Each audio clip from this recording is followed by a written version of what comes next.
Welcome to the Stories Told podcast. This is episode 21. Where's the bee?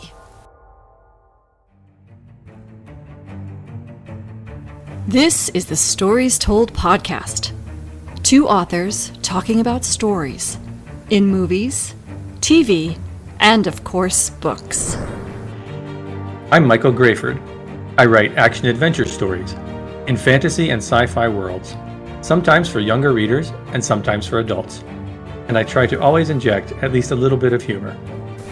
And I am author E.W. Barnes, and I write action-adventure, time travel novels, and space opera science fiction. Thousands of years, thousands of worlds. But be forewarned, beyond here, there will be spoilers. Are you ready for the adventure? Let's begin.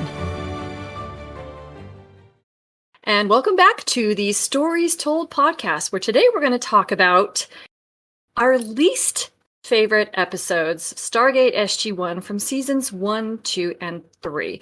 And as we have said before, and we'll reiterate again, when we're saying we're going to talk about our least favorites, it's not just to bash them, but to better understand what it is we as consumers of stories don't like in stories, so that when we create stories, we can try to avoid those things that we don't connect to. But before we get into that, how are you doing today, Mike?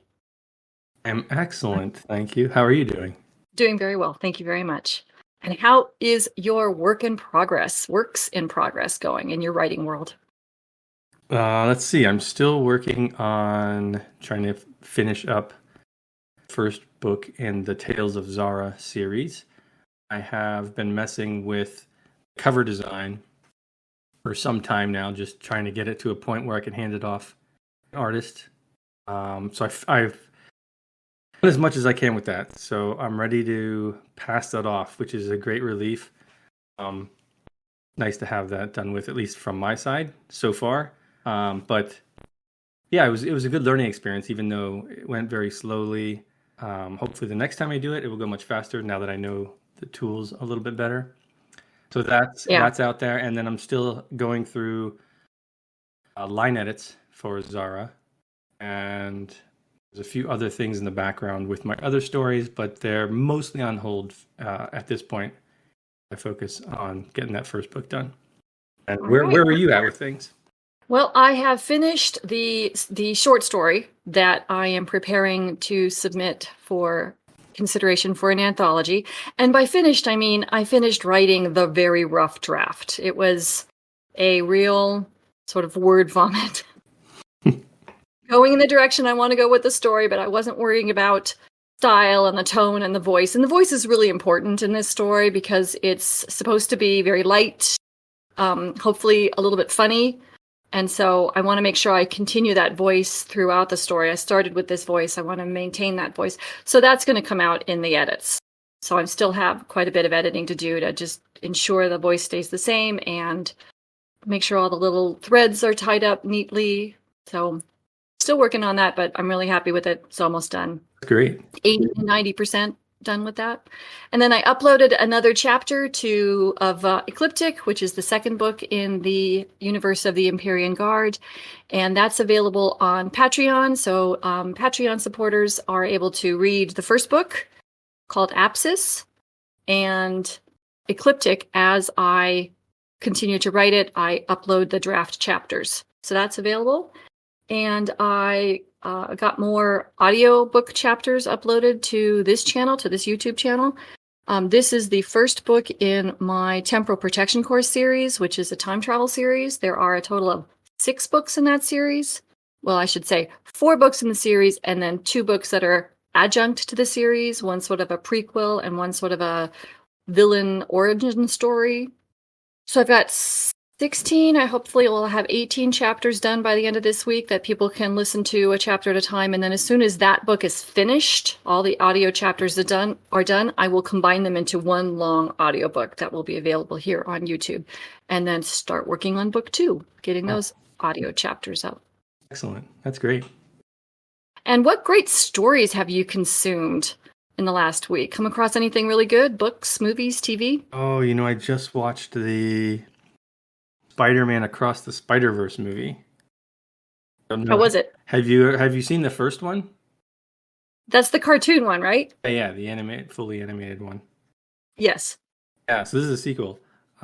Yeah, I loved it. I thought it was great. It started off really good and then went in a different direction than I was expecting, which was cool. It's always nice when you're surprised. I love it when that happens. Yeah. Yeah, so if you liked the first one, then I would definitely recommend seeing this one too. Have you seen or read recently? Are you still working through the Brandon Sanderson story? Still working through the Brandon Sanderson, and it keeps going in directions that I don't expect. It's just the layers are so. The only word I can think of is delicious. It is such a delicious read. I'm just enjoying it so much. So yeah, still working through the Brandon Sanderson. That is the third book in the Stormlight Archive series, and then watch the second episode of Strange New Worlds, Star Trek Strange New Worlds, and I will say that I believe it's one of the best episodes of Star Trek ever. Wow. Up there with, in my mind, and I'm going to watch it again just to make sure I wasn't, caught up in the hype. But right now, before a second watch, I would put it up with In the Pale Moonlight, which is a Deep Space Nine episode, one of my favorites. The Inner Light, interesting how they're both lights from The Next Generation. It's just a really good story full of thoughtful writing, tight writing, surprising directions. It's not an action-oriented episode. It's very personal, but it's just really well done. Nice. I'm looking forward to that. I haven't watched any. I don't think I finished the last season because my Paramount Plus subscription lapsed before that. So I'll have to finish the last season and watch into the season. Yeah, I hope you enjoy it. And then I watched the second episode of Secret Invasion, the latest Marvel television offering. And Nick Fury. Yeah. Yeah. And that's been good. That's definitely it's a thriller and it's suspenseful. And so it's definitely laying all these seeds and weaving in all these threads that you don't get answers to at the end of the episode. And you have to keep watching to figure out what's going on. And I think that's been well done. Not in a horrible way where you're going, oh, I just don't know enough about what's going on to be engaged. It's found a balance so far. Well, yeah, I'm looking forward to seeing that one too. I probably won't watch that until the episodes are out. I don't like waiting a week to watch another episode now. And then we're still moving through Lockwood and Company as well. I will say that one has not held up to the first episode as much. My complaint, which feels like too strong a word, but it's the only one I can think of right now, is that I don't understand the rules of this universe. I don't understand, there's a curfew, except that then our people are wandering around after dark. Is there an exception for the ghost hunter kids? But that's not really discussed. I mean, I just don't understand, and they're exploring something bad happened at a cemetery, but then they have to leave in the middle of the night, but then they have to get there. It just doesn't, I don't understand the rules. Yeah. Maybe that's explained a little more in the books. Perhaps. And that's something to be aware of as writers. When we're working in a universe that we know really well, we have to remember that our readers don't always know our universe as well as we do. And we have to kind of remind them, oh yeah, don't forget this is a rule here. Not so much that we're beating them over the head with it. It's a real, dance to get the right amount of, remember this is a rule here without hitting them over the head and doing an info dump.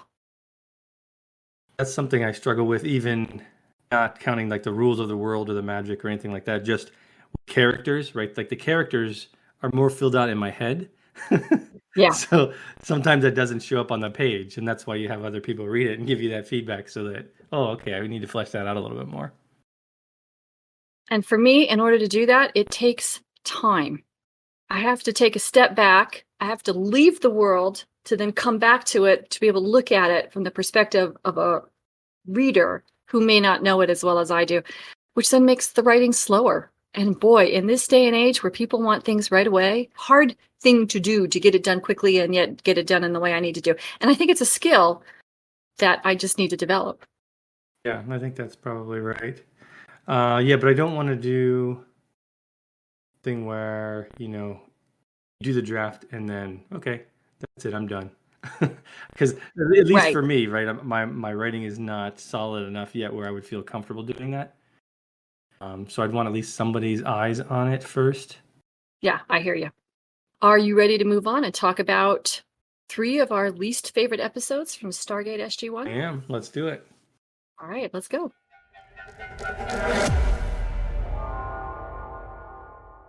Today we're going to talk about the Stargate SG1 Season 1 episode Politics, the Season 2 episode One False Step, and the Season 3 episode Demons.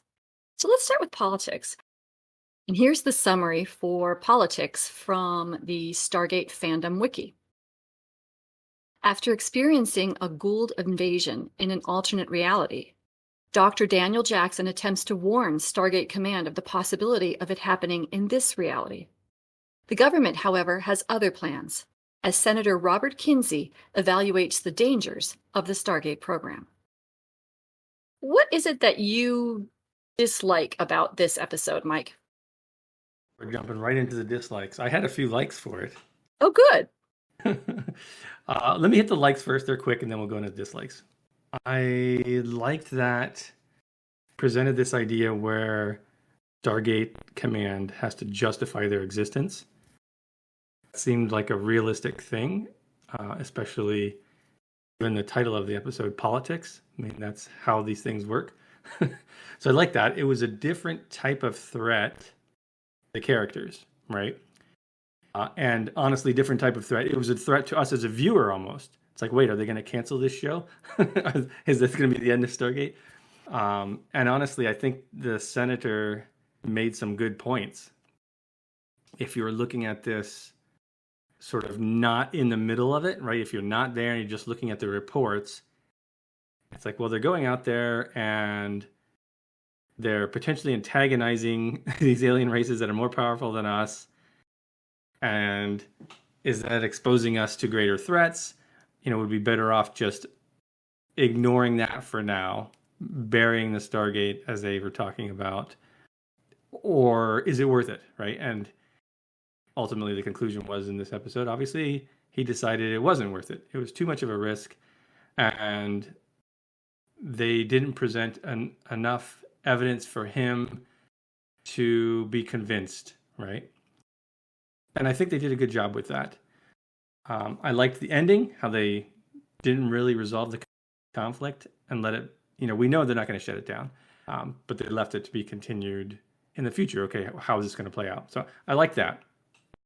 As far as things I felt they can improve, I thought there wasn't enough of a plot in this episode. It was basically, does the senator think this thing is worth it? And the answer was no. that was the whole show. It was more of a clips show. I felt like they didn't have the plot, so they added filler by showing clips. And I think because it's a sci-fi show and there wasn't much sci-fi in this episode other than the stuff that we saw in other episodes before, it felt kind of weak to me for a Stargate episode. So my biggest complaint is it felt like a clip show, and it felt like lazy writing. And maybe it was. Maybe there was a reason for that. I don't know if there was a writer's strike going on at that time, or people took vacation so they didn't have their star writers. I don't know what the reason was, but that's how it came across to me. And I'm not a big fan of clip shows either, though I understand that back in the day they were necessary because they allowed a show to move forward with a minimal amount of money. That's what I always assumed, that there was some kind of budgetary consideration that would necessitate a clip show. This is not one of my least favorites. I actually really like this episode for the most part, because I think as a clip show, it's actually really well done. I don't know if you remember the Next Generation episode where Riker gets stung by some plant and then has to relive a bunch of memories. That's a terrible clip show. I remember that. But this one I thought wasn't too bad. The complaints that I have are actually writing based, and again, or plot based. And that was, these people, SG1, are members of the United States military who go out on missions by order of their superiors. So the decisions that are made about what they're going to do and not do are related to their orders. And I didn't understand when I stood back and took a look at it, what were they really doing there? Why would they have to defend their actions when their actions were actually ordered by their superiors? That is a very good point. Yeah, I think General Hammond played too small of a role during that little, I wouldn't say a hearing, but discussion they had with the senator. It seemed like he would be the one running it. And if there were specific details that needed to be presented, the team could present those. But instead, it was just them arguing, really. Honestly, I don't think they presented a very compelling case. It was framed as they were going to testify. So to me, that was some kind of hearing, some kind of defense that they were going to have to put on. Now, if they were there to just share their experiences as information gathering, which I think that's what it was supposed to be, then there should not have been the senator really showing his hand as much as he did. Yeah.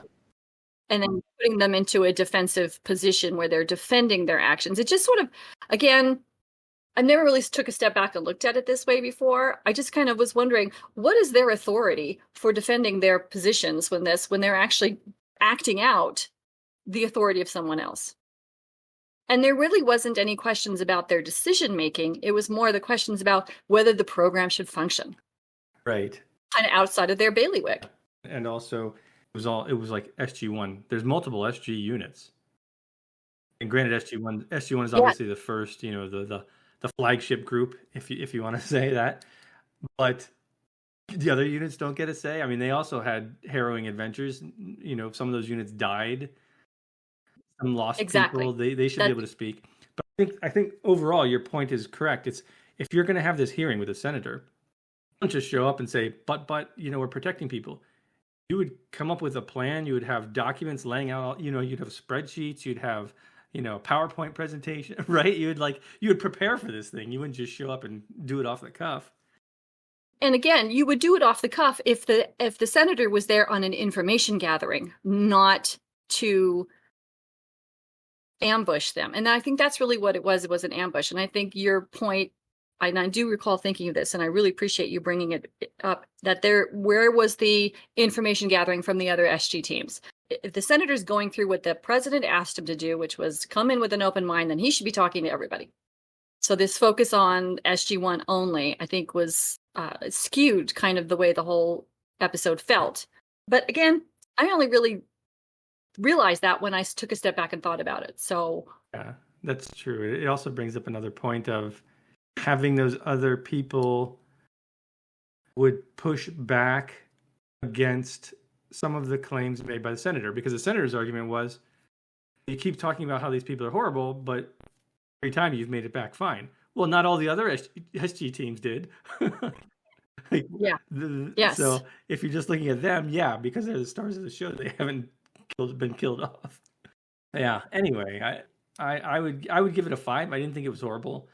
I thought it was brilliant casting decision to get Ronnie Cox as a senator. He's fantastic in those roles. He's so good. I just thought the clip nature of it was a bit bad form, and we didn't really get much of a plot or story.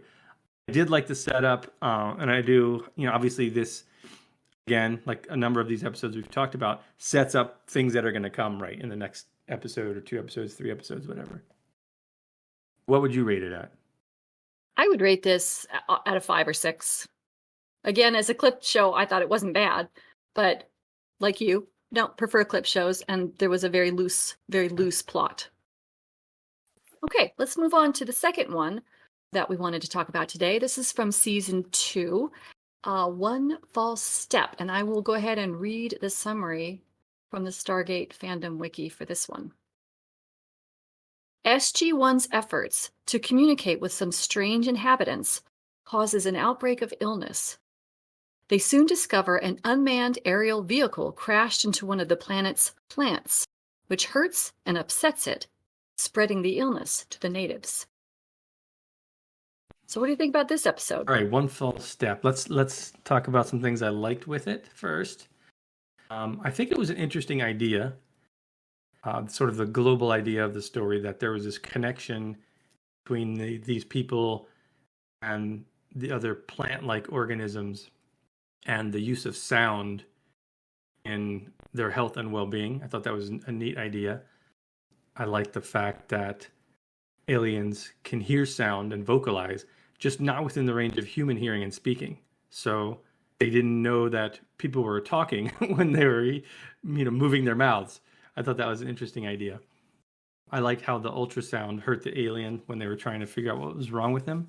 I thought the tension between Daniel and Jack was kind of funny, the little brief tension they had there because of the sound. That was about it for what I liked. What did you like in this episode? Anything? I think you're right. I think the science fiction elements were creative and interesting. They just weren't enough to keep the episode going. All right, are we going to get into what they could improve? I think, yeah, I agree with that. I was thinking about this episode. I didn't like it ultimately. I was trying to see why, because there were some interesting ideas.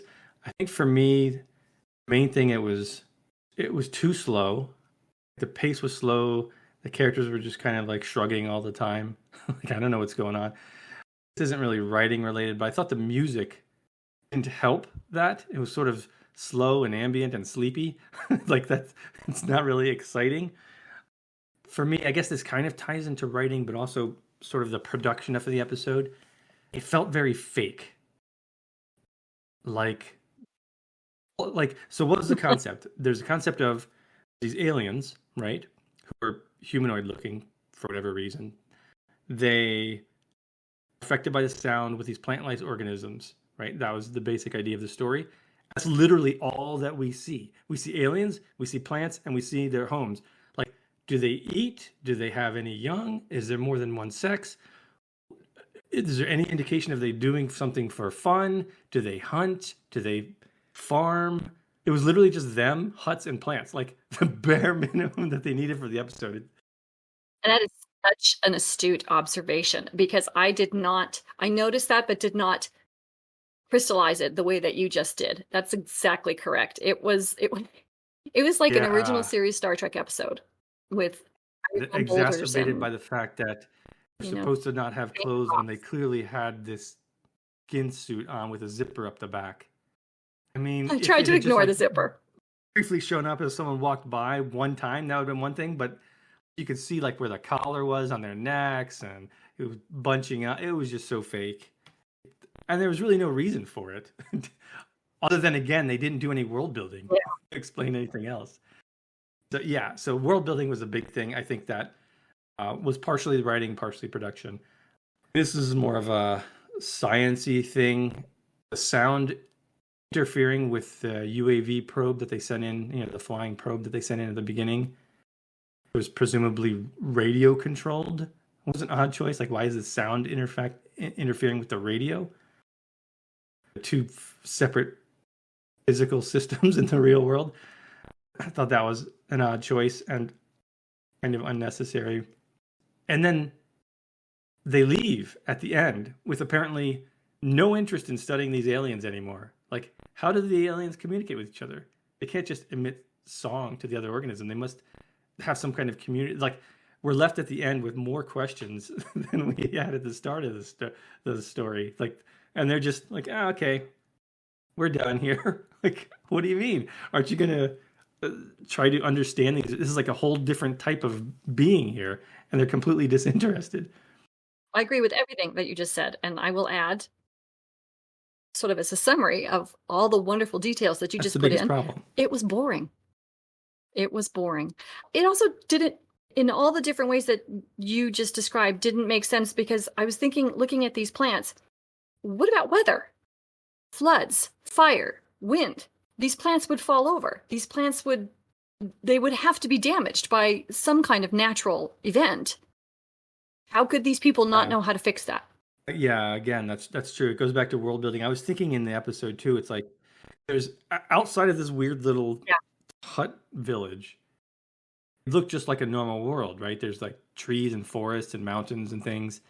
Society doesn't seem like it fits in the world that's around them. Because of that reason, it doesn't make sense. It's like, are there lightning storms? Are there Yeah. earthquakes? Like, yeah. Does it rain? It just felt so empty.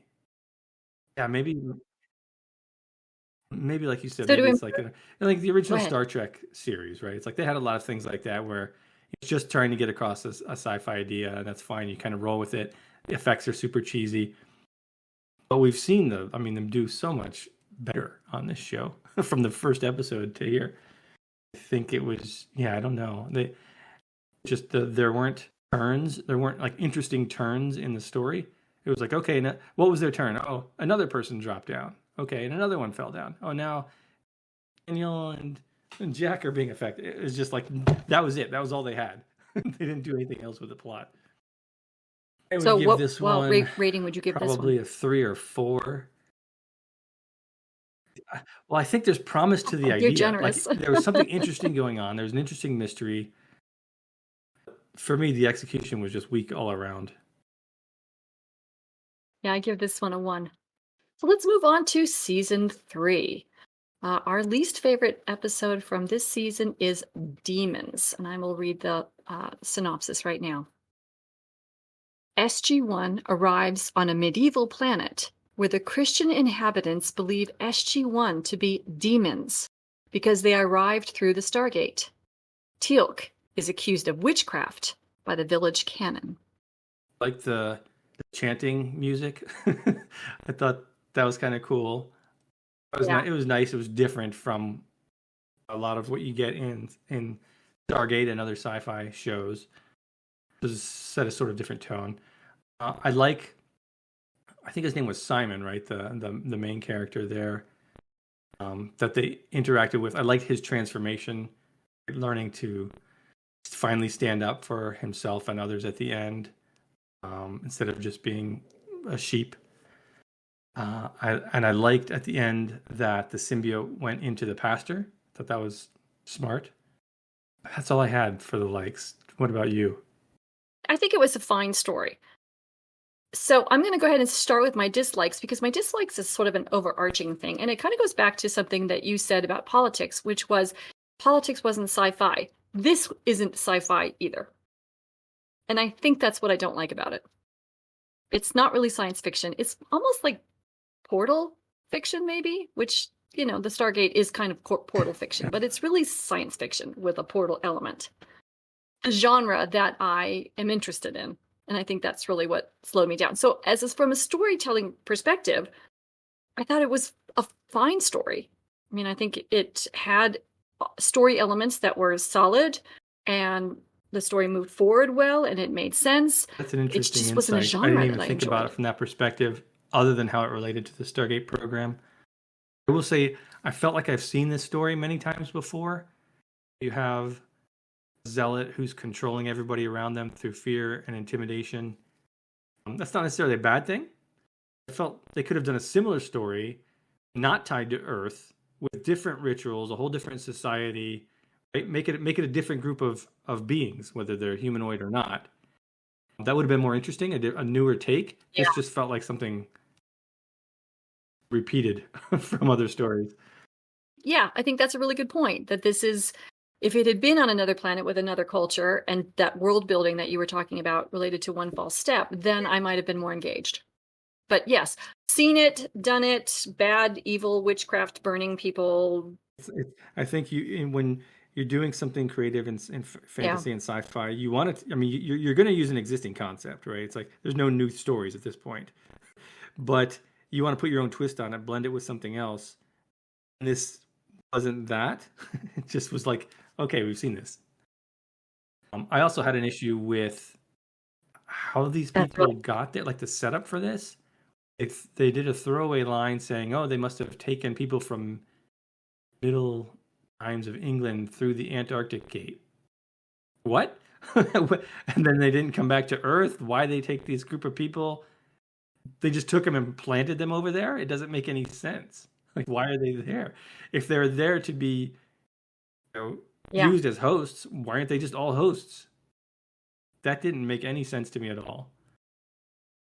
Yeah, I actually have a note. This doesn't make any Right. sense. Just Yeah, they medieval went through the Europe. Antarctic And Gate where's the rest of them? all the way over to England and then back. Ignored the rest of humanity. It was weird. Just yeah, that was an odd choice. The other thing that irritated me in the show is SG1 was so passive. Even when they were in chains, I felt like surely they must be able to outfight these people, especially Teal'c. And they were just like, well, I guess we're caught now. They didn't do anything. More importantly, I didn't think that they should have bought at the end that, oh, the Unas just died and this other guy's here and he's fine. Like, the Unas just died after he knocked that guy like 20 feet away. Like, they were just accepting of that. And then when he tells him to hand over the ring, guy just gives him the ring. Like, there's no chance that that character who you just saw is going to just hand over that ring to you at that point. So I feel like they should have known that something was wrong at that moment. Like, okay, this isn't right. His one method of controlling the village and keeping his own power in place, and he's just going to hand it over. That's what he wanted, was the power the whole time.